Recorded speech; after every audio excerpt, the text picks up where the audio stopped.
বিসমিল্লাহির রহমানির রহিম। সেদিনকা ওই যে ছানা বানাইছি, আজকে ছানা বানাইছি। এই যে ছানা এখানে বা চেনিটা খাইলে ওরকম ভালো লাগে না, তাল মিস্ত্রিটা খাইলে সবচেয়ে ভালো লাগে। এই যে তাল মিস্ত্রি গুঁড়া দিই।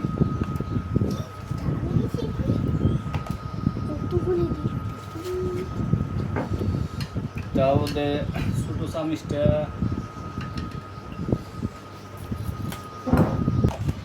সেই তাল মিস্ত্রি, আর ওইটাছে এই যে ছানা।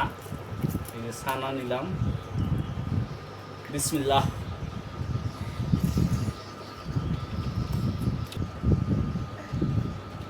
ছানা বাটি ভরে নিছি।